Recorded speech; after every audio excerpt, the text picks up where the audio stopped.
할렐루야. 10월 둘째 주일 우리 성천교회 창립 46주년을 기념하는 기념주일 예배를 오늘 하나님 앞에 올려드리길 원합니다. 우리가 비록 이 자리에서 함께 예배하지 못하고 온라인으로 각 가정과 또 때로는 예배 처소에서 여러분들의 개인적인 예배의 처소에 예배할지라도 성령님께서 우리를 하나로 묶어주시고 함께 예배하는 귀한 기쁨을 동일하게 맛보게 해 주실 줄 믿습니다. 오늘 그런 예배가 되기를 소망합니다. 우리가 예배를 시작하기 전에 먼저 교회 소식을 여러분들에게 알려드리도록 하겠습니다. 이번 주부터 현장 예배를 단계적으로 회복해 나아가려고 합니다. 지금까지는 주일 예배를 제외한 모든 예배를 온라인 예배로 진행했었는데요. 이제 지난 주간 특별 기도회, 새벽 기도회부터 새벽 예배를 정상적으로 다시 시작하게 되었고, 그리고 이번 주부터 수요일 저녁, 금요일 저녁 성령 집회 이렇게 현장과 온라인 예배 병행해서 진행하고자 합니다. 이제 우리가 온전히 예배를 회복하고 하나님 앞에 함께 뜨겁게 찬송하며 또 기름 부으심을 경험하는 그런 시간이 되었기를 간절히 소망합니다. 오늘은 창립 기념주일입니다. 특별히 오늘 오후 2시 4부 예배 때는요, 성전 대수선 감사 및 장로 취임 헌신 예배를 드리고자 합니다.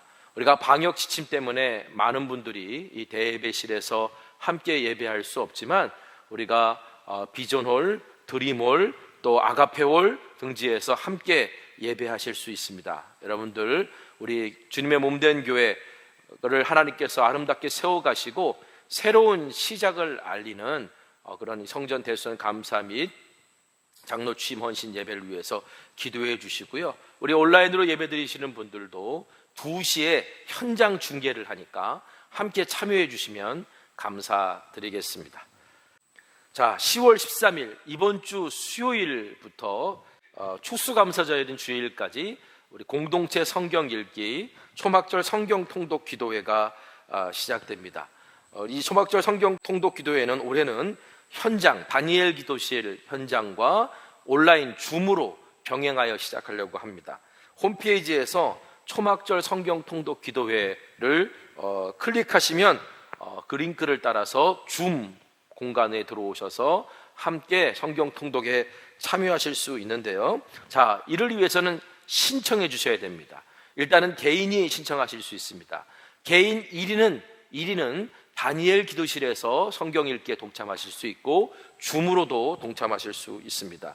그리고 가족, 속회, 선교회도 모두가 다 온라인으로 줌으로 동참하실 수 있습니다. 여러분, 신청은 우리 사역지원실이나 전재민 목사님에게 우리 자막에 나와 있는 이 핸드폰으로 여러분 신청해 주시기를 부탁드리고, 그리고 성경 통독 읽기를 하시기 전에 안내를 먼저 받아 주시기를 바랍니다. 그리고 성경 통독이 다 끝나고 나신 다음엔 은혜 받은 말씀을 있다면 문자로 알려주시고, 내가 어디까지 읽었다라고 하는 것을 꼭 알려주셔야 그 다음 분들이 또 진행할 수 있기 때문에 하여간 우리가 성경 통독 신청하고 꼭 안내를 받으셔서 우리가 40일 동안 정말 은혜로운 말씀의 잔치와 축제가 열리는 초막절 성경 통독 기도회가 되기를 소망합니다. 이를 위해서 이번 주 수요일 저녁 예배 때 초막절 성경 통독 기도회 여는 예배가 열립니다.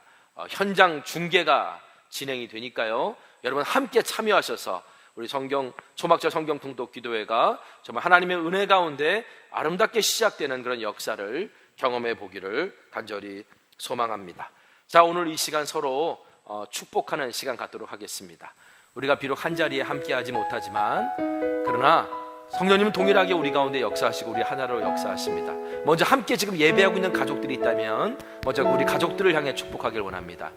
당신은 하나님의 언약 안에 있는 축복의 통로입니다. 당신은 하나님의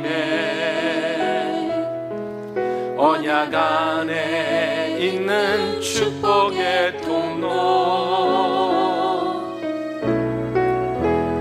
당신을 통하여서 열방이 주께 예배하고 있을 우리 교우들을 향해 서로 축복합니다. 당신은 하나님의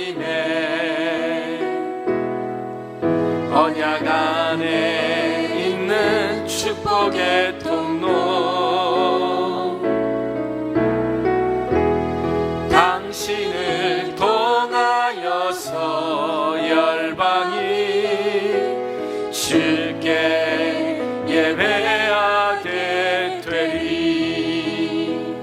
우리가 방금 전 당신을 통해서 열방이 주께 예배하게 되기를 소망하는 그런 축복을 했습니다. 지금 우리가 드리는 이 예배가 하나님 앞에 이렇게 쓰여지길 바라고 축복의 통로로 쓰여지길 바랍니다. 나는 그 예배를 위해서 기도로 준비했고 또 말씀의 순종함으로 나왔는지 다시 한번 돌아보면서 오늘 이 시간 먼저 기도하고 고백하는 시간 갖도록 하겠습니다. 우리 함께 다 같이 기도합시다.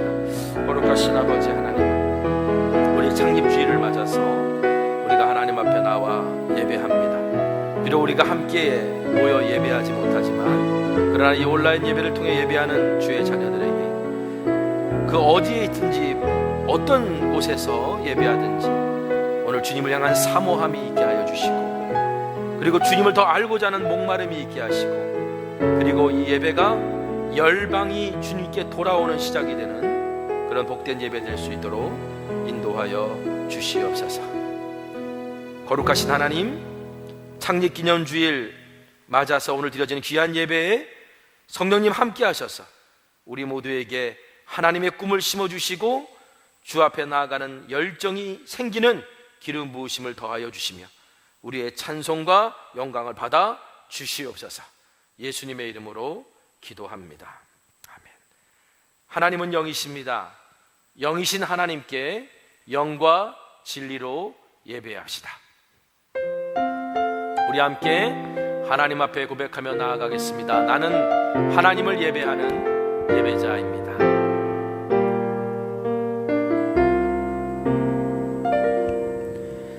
나는 하나님을 예배하는 예배자입니다.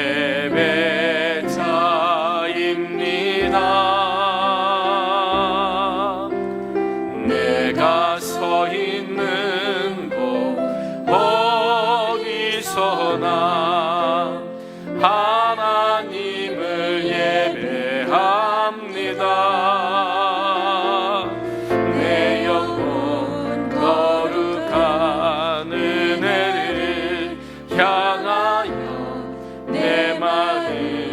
완전한 하나님 향하여 이곳에서 바로 이 시간 하나님을 예배하니, 이곳에서 바로 이 시간 이곳에서 바로 이 시간 하나님을 예배합니다.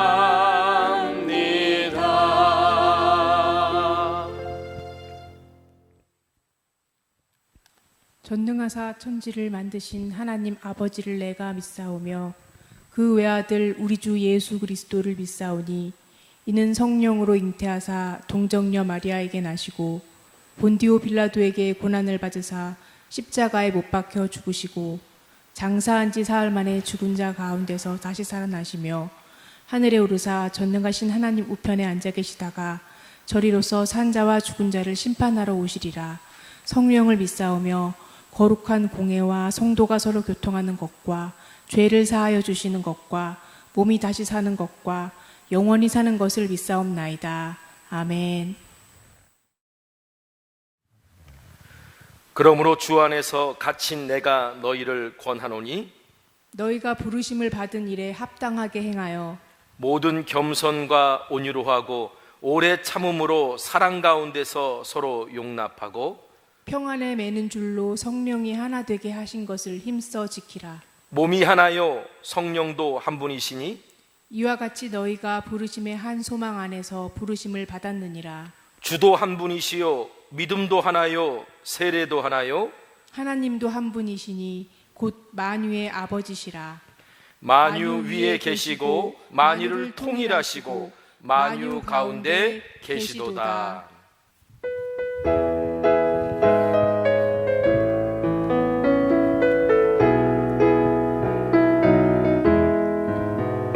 교회 머리 되신 주께 모든 영광 돌리세.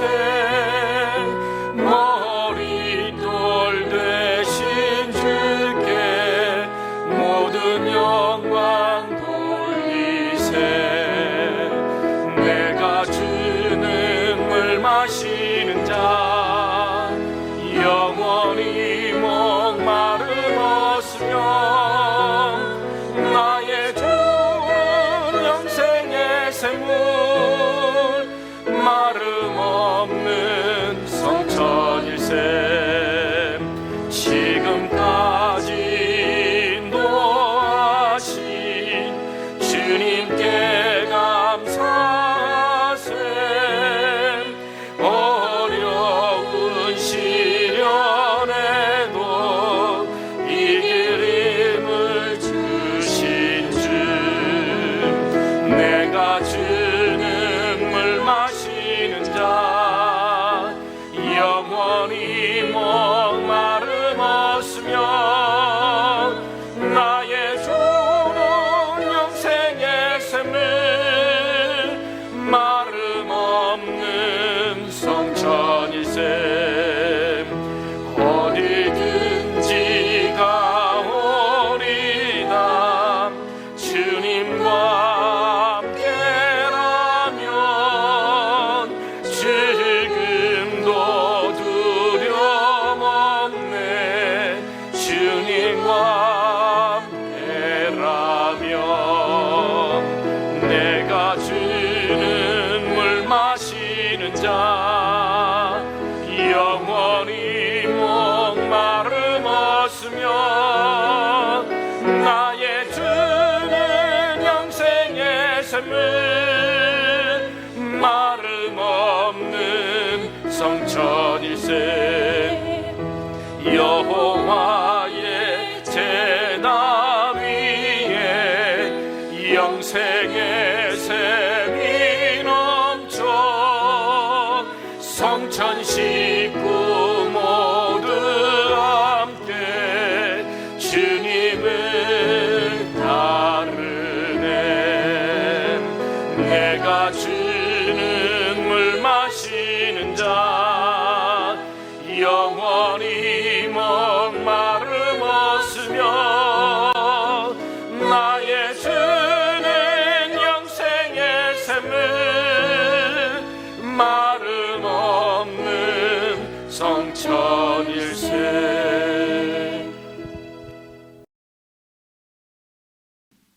언제나 우리와 동행하시고 지켜주시는 하나님, 오늘도 주님 앞에 나와 기쁨으로 예배드리게 하시니 감사합니다. 저희들의 기도와 찬양을 기뻐 받아주시고 온전히 주님께 나아가오니 예배 가운데 주님 만나는 은혜의 시간이 되게 하여 주시옵소서. 이 분주한 세상 가운데서 저희들이 중심을 잃지 않게 하시며 땅에 있는 것만을 바라보는 것이 아니라 늘 하나님 나라를 생각하며 우리의 삶이 주님의 말씀에 따라 균형을 잘 잡을 수 있도록 인도하여 주옵소서. 사랑이 많으신 하나님, 우리가 죄 중에 살면서도 죄인인 줄 모르고 살았으며 날마다 주님을 의지해야 함에도 우리의 경험과 지식을 신뢰하고 교만한 삶으로 살아온 우리의 모든 죄를 용서하여 주옵소서. 언제나 주 안에서 생각하고 말하며 복음을 전하는 삶을 살도록 주님의 십자가의 사랑으로 함께하여 주옵소서. 좀처럼 잡히지 않는 코로나로 인하여 온 나라와 백성들이 어려움에 처해 있습니다. 하루속히 이 땅에서 악한 질병을 물리쳐 주시고 모든 백성이 하나님 앞으로 나와 경배와 찬양을 올려드리는 주의 나라가 되게 하옵소서. 병마와 싸우고 있는 성도들에게 치유의 역사가 있게 하옵시고 믿음의 시험을 당하는 이들에게는 성령님께서 함께하여 주셔서 믿음이 회복되게 하옵시며 물질로 고통받는 성도들에게는 차고 넘치는 물질의 복을 허락하시고 간구하는 모든 것들에 응답받는 은혜가 있게 하옵소서. 반석 위에 교회를 세우신 주님, 코로나로 인하여 많은 교회들의 예배가 무너져가고 있습니다. 이 땅에 십자가의 불빛이 꺼져가는 교회가 없게 하시고 위로와 소망이 넘치는 교회가 되도록 은혜 내려 주옵소서. 46년 전 성천교회를 세우시고 복음의 사명을 감당하며 지금껏 이끌어 주시고 사용하여 주셔서 여기까지 오게 하신 모든 과정이 주님의 은혜요 성령의 역사하심이었음을 고백합니다. 이 아름다운 성전에서 우리 안에 생수의 강이 넘쳐 목마르지 않는 영생의 샘물을 흘려보내는 우리 모두가 되게 하여 주옵소서. 이 시간 말씀을 들고 단위에 서신 담임 목사님을 권능의 손으로 붙들어 주시고 하나님의 온전한 통로로 사용하여 주셔서 말씀을 듣는 저희들의 마음밭이 옥토가 되게 하시고 열매 맺는 역사가 있게 하여 주시옵소서. 예배를 위해 섬기고 봉사하는 손길들을 기억하시고 성령의 임재가 있는 예배되게 하옵소서. 모든 말씀 우리 주 예수님의 이름으로 기도드리옵나이다. 아멘. 하늘에 계신 우리 아버지여, 이름이 거룩히 여김을 받으시오며 나라가 임하시오며 뜻이 하늘에서 이루어진 것 같이 땅에서도 이루어지이다. 오늘 우리에게 일용할 양식을 주시옵고 우리가 우리에게 죄 지은 자를 사하여 준 것 같이 우리 죄를 사하여 주시옵고 우리를 시험에 들게 하지 마시옵고 다만 악에서 구하시옵소서. 나라와 권세와 영광이 아버지께 영원히 있사옵나이다. 아멘.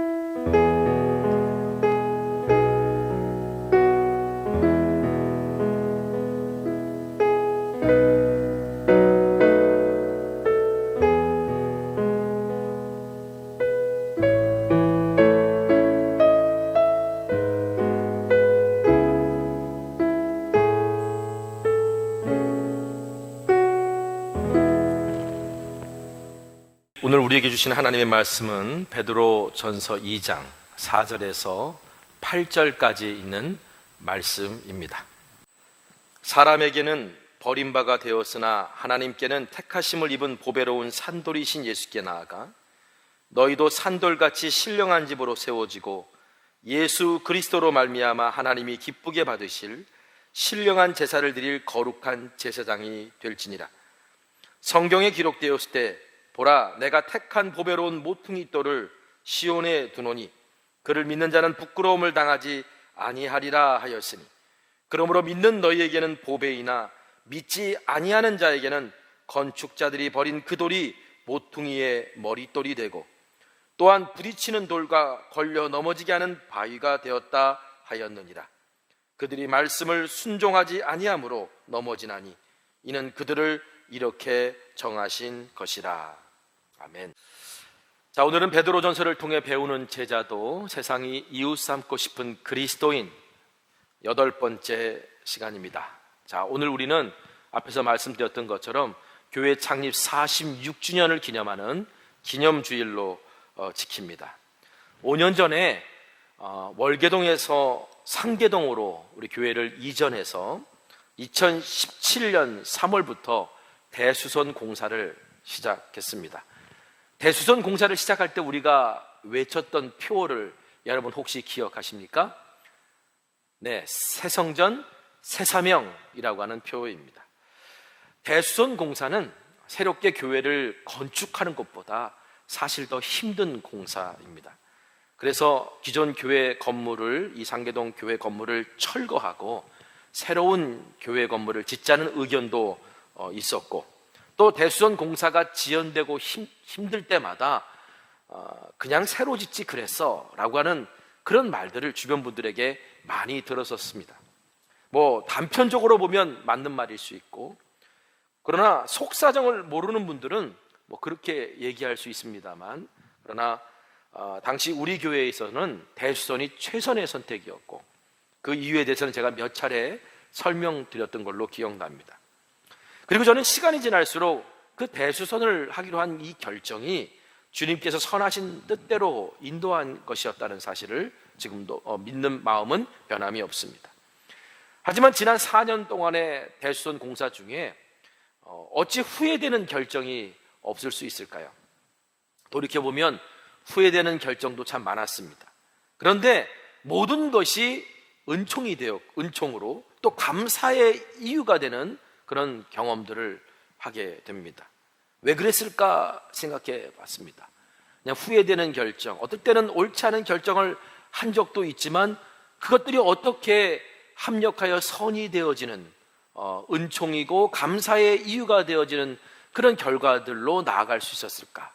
저는 우리 교회가 성전을 대수선하면서 좋은 건물을 짓는 것을 목적으로 하지 않고 좋은 교회가 되는 것을 목적으로 삼았기 때문이라고 생각합니다. 우리 교회는 성전 대수선 기간 동안 건물만 대수선하는 것이 아니라 우리가 다음 시대를 위해서 우리의 신앙도 리노베이션하자, 즉 대수선하자라는 목적도 포함시켰습니다. 뿐만 아니라 교회가 감당해야 되는 사명도 성전 건축을 핑계로 축소하거나 위축시키지 말자, 우리가 그렇게 결정했습니다. 여러분, 성전 건축은요 헌신으로 지어지는 겁니다. 그러니까 헌신 없이는 지어질 수 없는 게 성전 건축이에요. 헌신이라는 게 뭡니까? 우리 몸을 산 제물로 하나님께 드리는 거예요.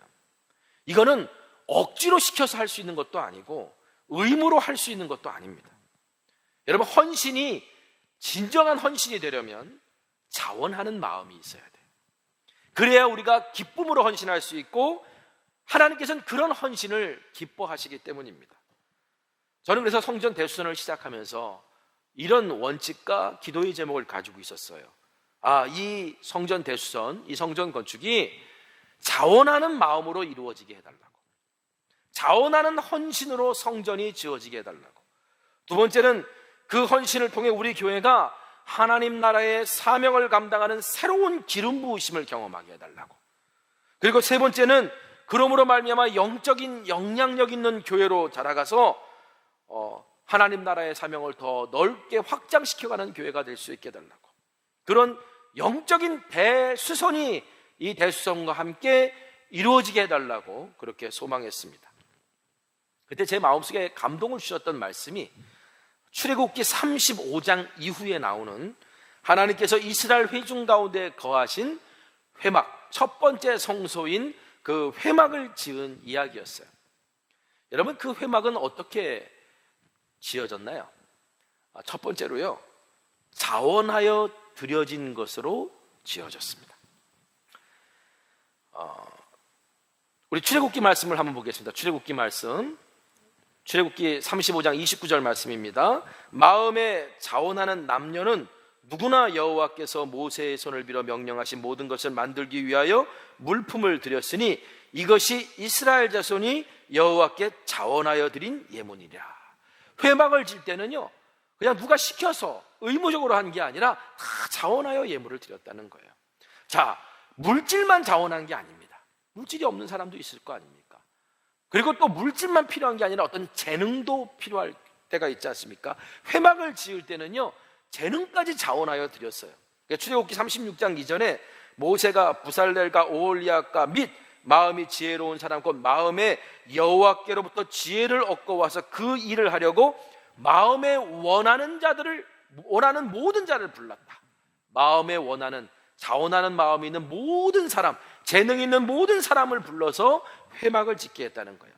그래서 하나님께서 이스라엘이 광야에서 지었던 그 첫 번째 성소, 그 회막은 첫 번째로 자원하는, 어떻게 보면 헌신한, 자원하여 드린 것으로 세워졌다라는 거예요. 두 번째는요, 말씀의 순종함으로 세워졌다는 거예요. 출애굽기 40장 32절에서 34절 보니까 그들이 회막에 들어갈 때와 제단에 가까이 갈 때 씻었으니 여호와께서 모세에게 명령하신 대로 되니라. 그는 또 성막과 제단 주위의 뜰에 포장을 치고 뜰문에 휘장을 다니라. 모세가 이같이 역사를 마치니 구름이 회막에 덮이고 여호와의 영광이 성막에 충만하매. 출애굽기 35장 이하에 보면은요, 모세가 회막을 짓는데 모세가 하나님께서 명령하신 대로 다 했다. 하나님께서 명령하신 대로 했다가 계속 뭘 하나 하더라도 하나님께서 명령하신 대로 했다. 뭘 하나 하더라도 하나님께서 명령하신 대로 했다. 그래서 이런 모든 역사를 마치고 났을 때 그 회막에 하나님이 임재하셨다라고 하는 것으로 출애굽기가 끝나는 것을 보게 됩니다.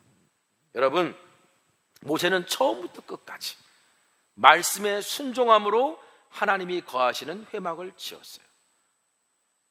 여러분, 자원하는 헌신과 말씀의 순종으로 지어진 회막, 이것이 바로 광야에 세워진 광야 교회였다는 사실을 우리가 분명히 알아야 됩니다. 제가 이것을 가지고 대수선 내내 오늘 우리가 이 성전이 자원하는 헌신으로 말씀의 순종으로 지어지기를 원합니다라고 기도했어요. 지난 4년 동안 우리 많은 성도님들이 성전 대수선을 위해서 자원하는 여러 모습으로 헌신해 주셔서 얼마나 감사한지 모릅니다. 또 대수선의 그 힘든 여정 속에 불편하고 어렵고 위기도 참 많았는데 그 와중 속에서도 오늘 우리는 하나님 나라 사명 감당하는 걸 포기하지 않았어요. 그래서 어떻게 보면 말도 안 되는 상황에서 예배드리고 어려운 과정들, 정말 이해할 수 없는 어려운 과정들을 지나왔음에도 불구하고 정말 이해할 수 없는 일들이 벌어졌죠. 그럼에도 불구하고 교회가 성장하고, 그럼에도 불구하고 교회가 부흥하는 은혜를 하나님께서 허락해 주셨다는 거예요. 정말 하나님은 기도하신 대로 성전 대수선 기간 동안에 좋은 건물을 짓는 것이 아니라 좋은 교회가 되는 시간을 만들어 주셨을 뿐만 아니라 좋은 신앙인이 되는 훈련도 함께 해주셨다는 사실을 고백하지 않을 수 없습니다. 올해 3월 성전 대수선 공사가 이제 4년 만에, 시작한 지 4년 만에 대수선 사용 승인이 나면서 이제 새 성전 공사를 마무리하게 됐습니다. 그리고 선교적 교회로 전환한다라고 선포하고 주님께서 우리에게 주신 비전을 붙들고 다음 시대를 향해 새 사명을 품고 나아갈 수 있게 됐어요. 2017년 우리가 함께 기도했잖아요. 새 성전, 새 사명. 새 성전만이 우리에게 주어지는 것, 그것에 감사하지 않고 우리에게 새 사명도 주옵소서라고 기도한 것이 바로 성전 대수선이 마무리되는 올해, 바로 새로운 사명, 다음 시대를 향해 나아가는 그 사명까지도 우리에게 함께 하신 것, 저는 하나님께서 우리의 기도를 들으시고 하나님이 일하신 것이라고 믿고 고백합니다. 그 하나님께 영광과 찬송과 존귀를 올려드립니다. 하지만 여러분, 이게 끝이 아니에요. 끝이 아니라 이제부터 시작이에요. 주님께서 새 성전을 허락하시고 새 사명을 주셨는데 이거는 우리들에게 기적 같은 일이고 우리에게 날마다 표적이 있는 건데, 제가 계속 말씀드리잖아요. 표적은 끝이 아니고 표지판이라고. 우리가 어디로 나아가야 되는 이정표라고. 하나님께서 왜 오늘 우리에게 이런 은혜를 허락하셨을까? 하나님께서 우리에게 왜 이런 아름다운 공간을 허락하셨을까? 하나님께서 왜 오늘 우리에게 가심 뛰는 사명을 주셨을까? 그것은 앞으로 하나님께서 우리 교회를 통해서 이 시대에 하시고자 하는 일이 있기 때문에 오늘 우리에게 그런 은혜를 주셨다라고 저는 믿습니다. 그러므로 이제 우리는요, 새 성전에서 새 사명을 이제 본격적으로 감당해야 될 줄 믿습니다. 여러분, 그 사명이 뭡니까? 교회의 머리 되신 주님께서 우리에게 명령하신 사명입니다.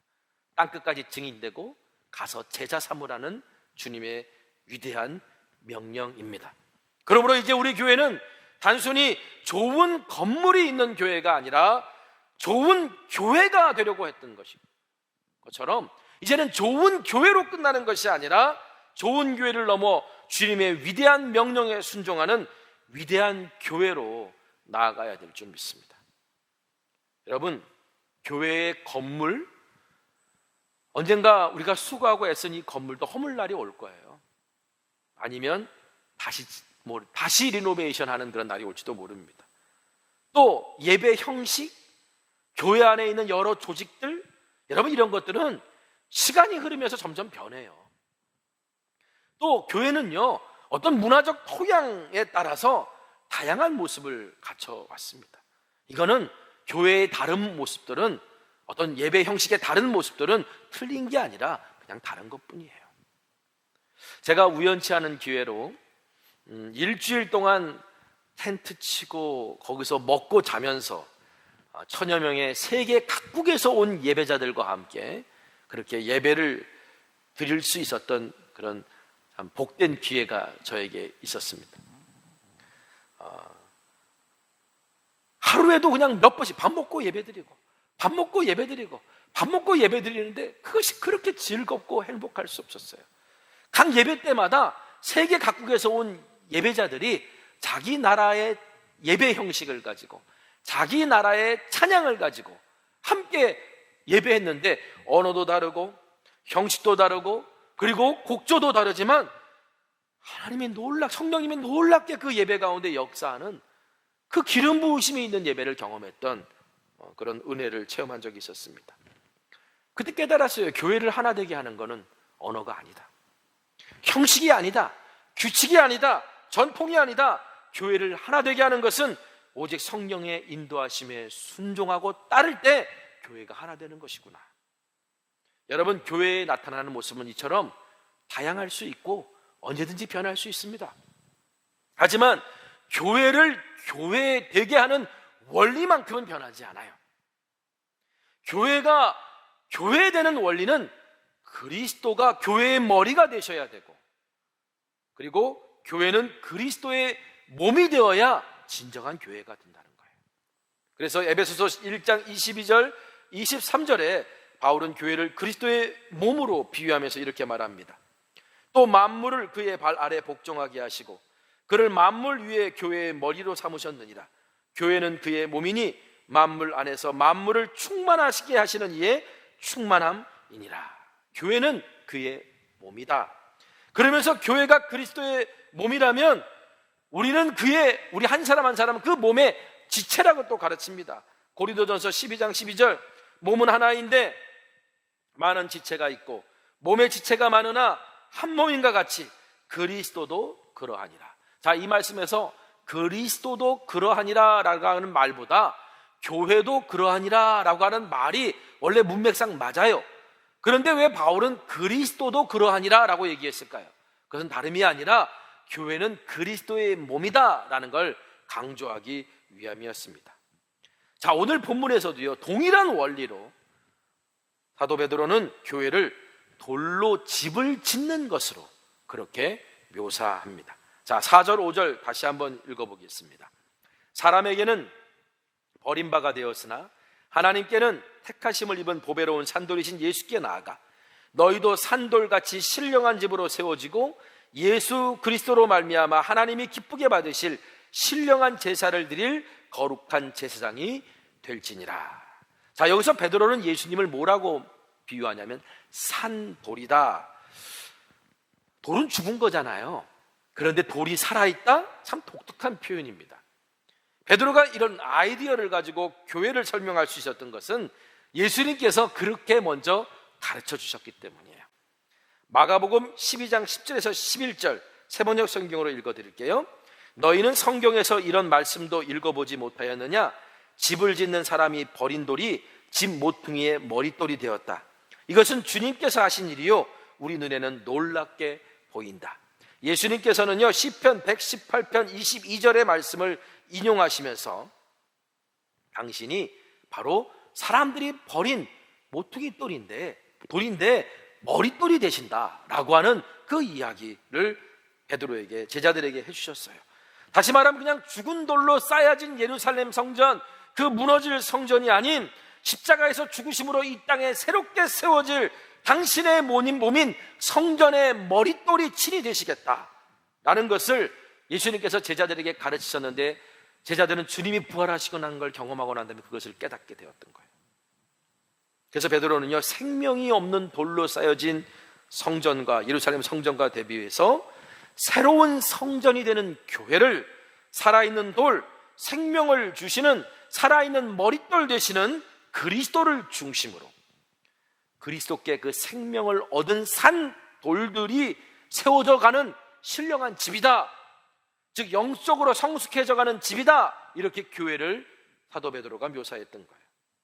여러분, 교회를 그리스도의 몸이라고 설명하든 교회를 신령한 집이라고 말하든 무엇이 낫다고 할 수는 없지만 교회에 대한 이 다른 표현이지만 강조하는 바 원리는 똑같다는 거예요. 자, 교회가 그리스도의 몸으로서 역할을 다하고 살아있으려면 그리스도께서 머리가 되셔야 된다는 거예요. 여러분, 머리 없는 몸 상상해 보셨어요? 그리스도가 머리가 되셔야 그리스도의 몸인 교회가 살아있는 교회가 되는 거죠.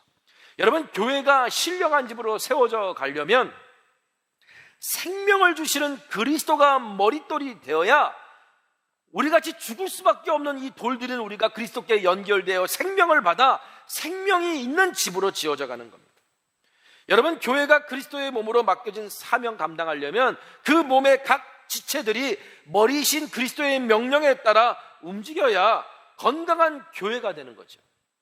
마찬가지로 교회가 신령한 집으로서 새로운 성전과 거룩한 제사장의 역할을 감당하려면 머릿돌을 중심으로 돌들이 쌓여져 집이 만들어지시지 산돌이신 그리스도가 교회의 머리가 되셔야 되고 머릿돌이 되셔야 되고 중심이 되셔야 우리가 비로소 신령한 집으로 세워지고 거룩한 성전이 돼서 세상에 영향력을 끼칠 수 있다라고 베드로는 우리에게 말합니다. 여러분, 이처럼 교회를 그리스도의 몸으로 설명하든 신령한 집으로 설명하든 교회가 교회되는 원리는 똑같다는 거예요.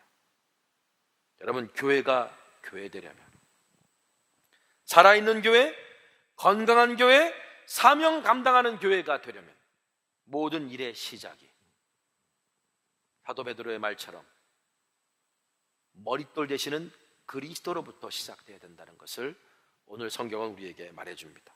그래서 7절 말씀에 그러므로 믿는 너희에게는 보배이나 믿지 아니하는 자에게는 건축자들이 버린 그 돌이 모퉁이의 머릿돌이 되고 이렇게 말씀하십니다. 자, 여러분, 우리가 정말 예수님을 그리스도로 믿고 고백한다면 그리스도가 우리의 보배가 되셔야 돼요.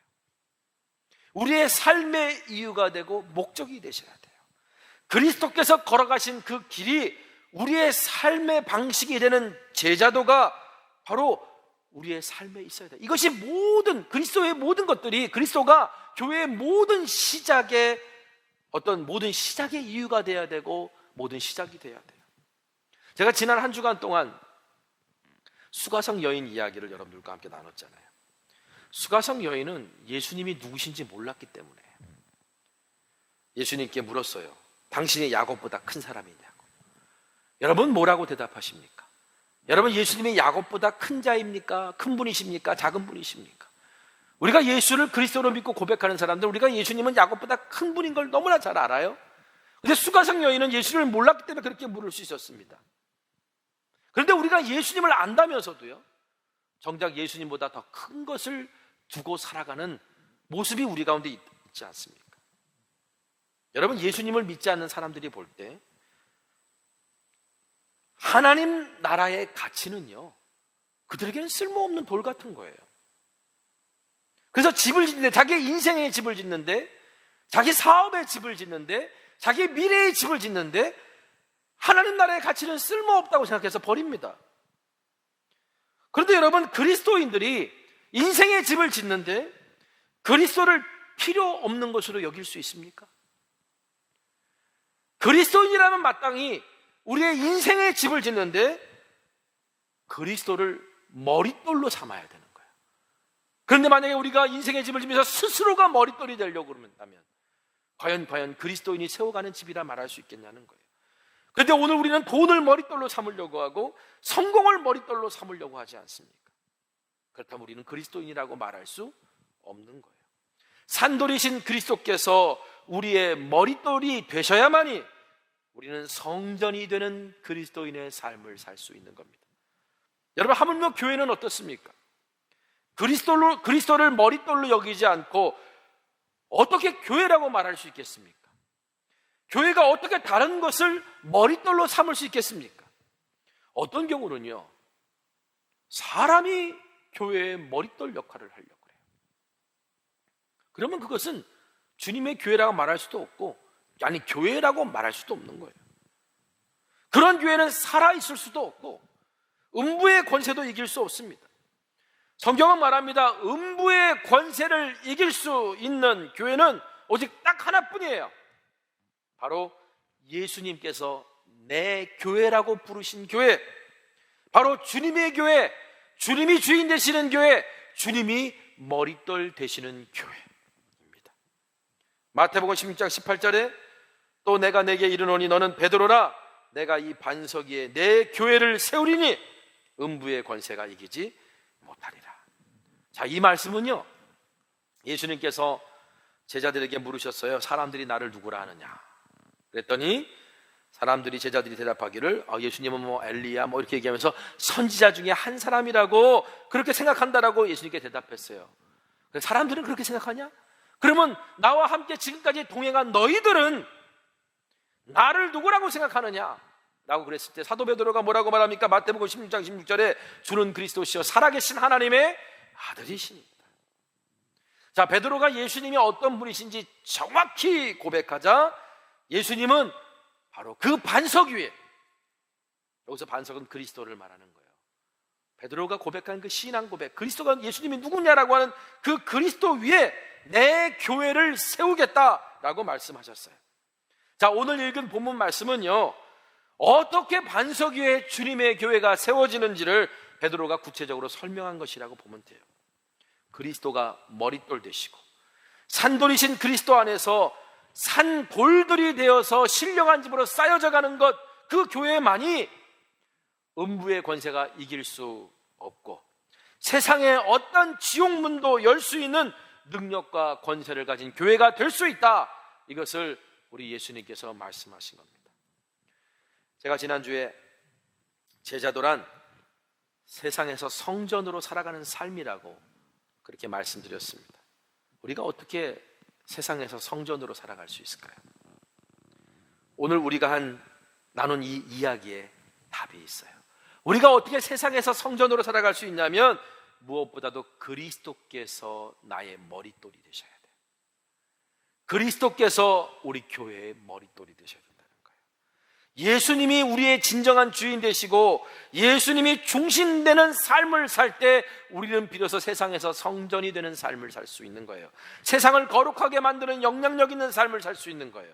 고린도전서 1장 22절 24절에 유대인은 표적을 구하고 헬라인은 지혜를 찾으나 우리는 십자가에 못 박힌 그리스도를 전하니 유대인에게는 거리끼는 것이요 이방인에게는 미련한 것이로되 오직 부르심을 받은 자들에게는 유대인이나 헬라인이나 그리스도는 하나님의 능력이요 하나님의 지혜니라, 이렇게 말했습니다. 여러분, 유대인들은 표적을, 헬라인들은 지혜를 그들의 머릿돌처럼 여겼어요. 그런데 그리스도인은 십자가에 못 박히신 그리스도를 머릿돌처럼 여긴다라고 사도 바울은 말합니다. 그런데 지혜를 구하는 이방인들이 봤을 때, 표적을 구하는 유대인들이 봤을 때 십자가를 지신 그리스도가 머릿돌인 것은 이방인들에게는 참 미련한 것이고요, 그리고 유대인들이 볼 때는 이거는 거리낀 것이었어요. 어떻게 보면 그리스도를 머릿돌로 삼고 살아가는 사람들이, 그리스도인들이 세상 주변을 돌아보니까 내가 중요하게 여기는 가치를 다른 사람들은 중요하게 여기지 않아요. 야, 그게 뭐가 중요하냐라고 우리를 어리석은 눈으로 쳐다보고요, 야, 넌 꼭 그렇게 살아야 되냐라고 우리를 거리끼는 존재로 여깁니다. 그리스도를 머릿돌 삼고자 하는 그리스도인들은 남들이 필요 없다라고 버린 것을 내가 소중하게 여기고 그리고 가치 있는 것을 여기고 머릿돌 삼고 살아가는 게 혹시 부끄러운 일 아닌가? 이런 도전도 받고 유혹도 받아요. 혹시 내가 그렇게 살다 보면 남들은 다 그렇게 살아가는데 나만 이렇게 살아가면 혹시 잘못되는 것 아닌가? 이런 염려와 걱정도 하게 돼요. 그런데 베드로는요, 오늘 본문에서 이사야서 말씀을 통해 우리에게 두 가지 약속을 해줍니다. 첫 번째는 뭐냐? 그리스도를 머릿돌 삼은 것을 후회하지 않게 해주실 것이라고 주님께서 약속해 주셨다는 거예요. 자, 6절 말씀 보겠습니다.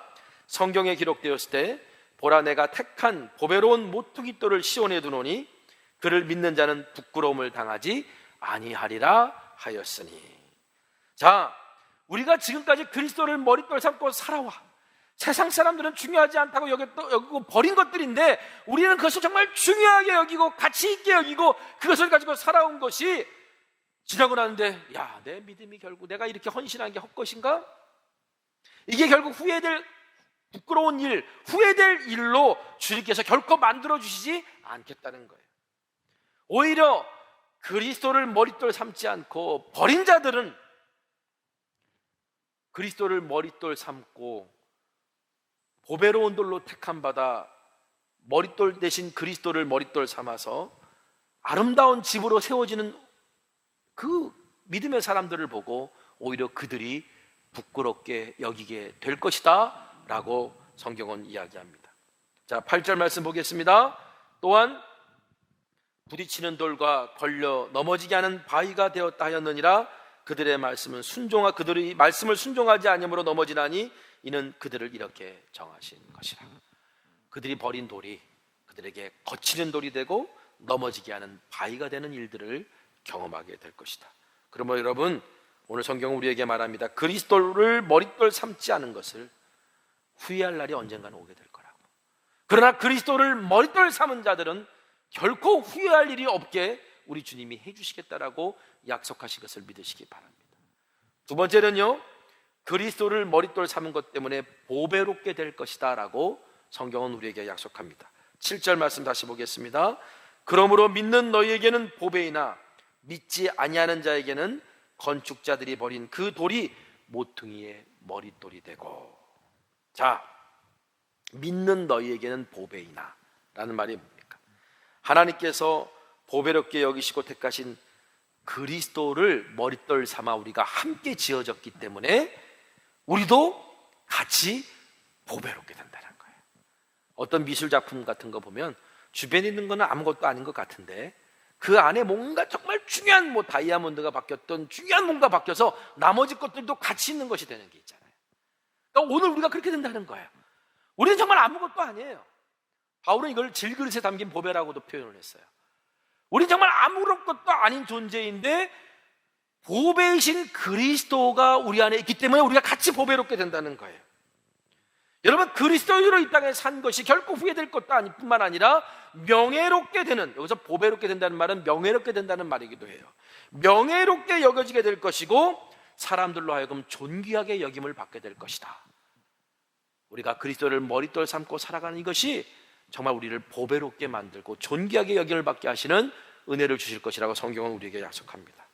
자, 그럼 우리가 어떻게 이 세상에서 성전으로 살아가는 삶을 살 수 있다라고 그런 말씀 드렸습니까?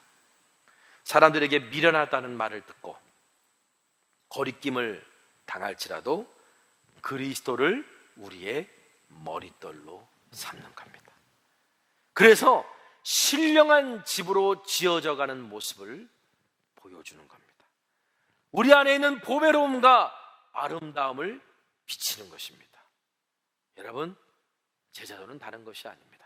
바로 그리스도를 머릿돌 삼아 내 인생을 지어가는 사람, 그리스도를 머릿돌 삼아 내 가정을 세워가는 사람, 그리스도를 머릿돌 삼아 세상에서 살아가는 사람들이 바로 제자입니다. 주님은 이렇게 살아가는 자들을 결코 헛되게 하지 않으실 것입니다. 그래서 사도 바울이 이런 고백을 합니다. 고린도전서 15장 57절에서 58절의 말씀을 제가 읽어드리면서 오늘 말씀을 마치고자 합니다. 우리 주 예수 그리스도로 말미암아 우리에게 승리를 주시는 하나님께 감사하노니 그러므로 내 사랑하는 형제들아 견실하며 흔들리지 말고 항상 주의 일에 더욱 힘쓰는 자들이 되라. 이는 너희 수고가 주 안에서 헛되지 않은 줄 알미라. 오늘 창립 46주년 기념주일을 맞고 성전 대수선을 마무리하고 새 사명을 품고 나아가는 시작인 오늘, 하나님께서 그동안에 우리의 모든 수고가 헛되지 않으셨음을 보여주시고 우리가 이것을 증거 삼아서 새 사명을 향해 하나님 나라를 향해 더욱더 힘차게 나아갈 수 있는 우리 모두가 되기를 간절히 소망합니다. 우리 함께 찬양했으면 좋겠습니다. 우리에겐 소원이 하나 있네. 오늘 시간 이 고백의 찬송을 드리고 우리 함께 기도했으면 좋겠습니다.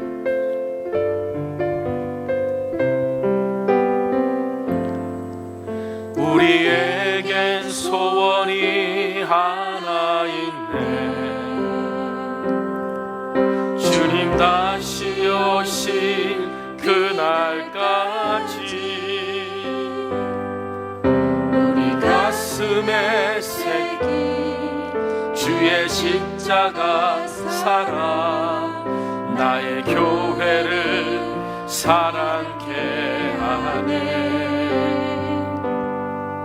주의 교회를 향한 우리 마음, 희생과 포기와 가난과 고난, 하물며 죽음조차 우린 막을 수 없네. 우리 교회는 이 땅의 희망, 교회를 교회되게, 예배를 예배되게 우리 사용하소서. 진정한 부흥의 날 오늘 임하도록 우리 사용하소. 교회를 교회되게, 교회를 교회되게, 예배를 예배되게 우리 사용하소서. 진정한 부흥의 날 오늘 임하도록 우리 사용하소서. 성령 안에 예배하리라. 성령 안에 예배하리라. 자유의 마음으로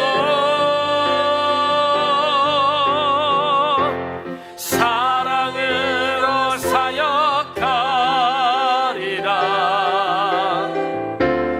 교회는 생명이니 교회를 교회되게, 예배를 예배되게 우리 사용하소서. 진정한 부흥의 날 오늘 임하도록 우리 사용하소서. 오늘 시간 우리가 함께 기도하기를 원합니다. 지난 46년 동안 성전교회를 이끌어 주시고, 특별히 지난 5년은 정말 교회의 이전과 성전 대수선에 어렵고 힘든 여정, 그 광야 같은 시간을 흘려왔지만, 그러나 우리 하나님께서는 정말 놀랍게 우리 교회를 향해 하나님의 살아계심을 보여주시고, 그리고 사람이 할 수 없는 일들을 주님이 이루어 가시면서 성전 대수선을 마무리하게 하시고 새로운 시대를 향한 소망을 품게 하셨습니다. 하나님, 이제 우리가 교회가 교회되어지는 삶, 교회를 그리스도가 교회의 머리 되시는 그런 귀한 삶을 이제 우리가 나아가기를 원하오니, 오늘 우리에게 성령의 기름을 부어주셔서 새로운 사명을 감당할 수 있는 새로운 기름을 부어주셔서 하나님께서 우리에게 맡기신 일들을 능히 감당할 수 있는 좋은 교회를 넘어 위대한 교회가 되어지고, 좋은 신앙의 일을 넘어 위대한 신앙이 되어져 나아갈 수 있는 하나님의 은혜의 역사가 우리 안에 있게 하여 달라고 오늘 이 시간 우리 다 같이 함께 기도하기를 원합니다. 기도하겠습니다. 거룩하신 아버지 하나님, 감사합니다. 하나님이 하신 일입니다. 성령님이 이끄신 일입니다. 우리가 그저 할 수 있는 것은, 우리는 그저 때로는 정말 어리석은 선택도 하고 때로는 틀린 선택도 하지만, 우리는 그저 좋은 건물을 짓는 교회가 아니라 좋은 교회가 되려는 목적과 함께 아버지, 우리가 주어진 사명 우리가 감당하고자 했었기에, 그 어렵고 힘들 때도 아버지 우리는 이 지역사회를 섬기고자 원했고, 아버지 열방을 향한 선교를 멈추지 않았고, 다음 세대를 세우는 사역을 세우려고 했던 것, 주님이 교회를 향해서 부르신 존재의 목적을 잃지 않았기 때문에 우리 주님께서 우리 교회를 통해 아름다운 역사들을 이루시고 오늘 이 자리에 우리를 이끌어 주신 줄 믿습니다. 이 표적과 이 기적을 아버지 표지판 삼아서 이제 아버지 다음 세대를 감당하라는 새로운 사명의 시작을 합니다. 그것을 감당할 수 있는 기름 부으심을 우리에게 주셨음을 믿고 새로운 사명을 향해 나아가고자 원하오니, 이제 우리가 매사에 잊지 말게 하소서. 우리는 그리스도의 몸입니다. 그리스도께서 교회의 머리가 되십니다. 아버지, 교회는 아버지 하나님, 산돌로 세워지는 신령한 집입니다. 그러기 위해서는 산돌이신 그리스도께서 우리의 머릿돌이 되셔야 됩니다. 이 원칙만 잃지 않고 주님의 일을 감당해 나아갈 수 있도록 하나님 인도하여 주시옵소서. 거룩하신 아버지 하나님, 교회 창립 46주년을 기념하는 이 기념주일에 특별히 하나님께 감사하면서 지난 5년 동안의 교회 이전과 성전 대수선의 여정을 마무리하고 우리에게 허락하신 그 새 사명을 감당하는 교회로 우뚝 서서 나아가게 하시는 하나님의 놀라운 은혜에 감사드립니다. 주님, 자원하는 마음으로 헌신했고 말씀에 순종함으로 나와 기도의 눈물과 헌신의 땀을 흘린 성도들의 모든 믿음과 수고를 헛되지 아니하도록 하나님께서 은혜와 복을 더하여 주시고 보배로운 그리스도인으로, 보배로운 교회로 우리를 삼아 주시옵소서. 오늘 우리에게 새로운 결단과 소망을 다시 한번 결심을 허락하여 주신 주님, 우리가 믿음의 길을 걸어갈 때 결코 흔들리지 아니하고 낙심하지 않아서 주 안에 있을 때 주 안에서 행했던 모든 일들은 결코 헛되지 않는다는 귀한 믿음이 우리 안에 사라지지 않도록 성령님 우리를 붙들어 주시고 세워 주옵소서.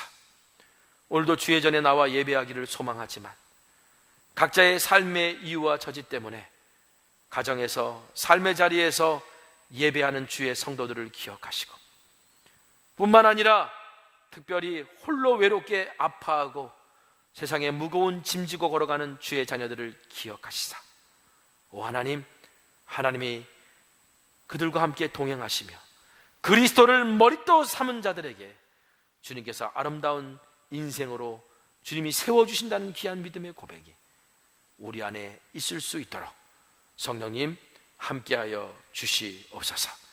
주 앞에 드려진 귀한 예물 하나님 기뻐 받으시고 하나님 나라의 복되고 아름다운 열매가 맺히는 은혜와 축복을 더하여 주옵소서. 지금은 우리 주 예수 그리스도의 크신 은혜와 하나님 아버지의 무한하신 사랑하심과 성령님의 감화감동 역사 충만교통 내주하심의 은혜와 은총이 그리스도를 머릿돌 삼아 신령한 집으로 세워져 가는 거룩한 성전의 삶을 살기로 결단하는 주의 자녀들 위에 지금부터 영원까지 함께하여 주시옵기를 우리 구주 예수님의 이름으로 축원합니다.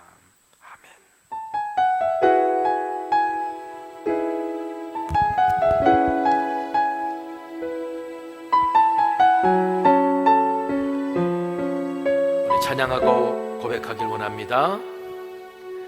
이 세상을 살아가는 동안에 나의 힘을 의지할 수 없으니 기도하고 낙심하지 말 것은 주께서 참 소망이 되심이라. 주의 길을 걸어가는 동안에 주의 길을 걸어가는 동안에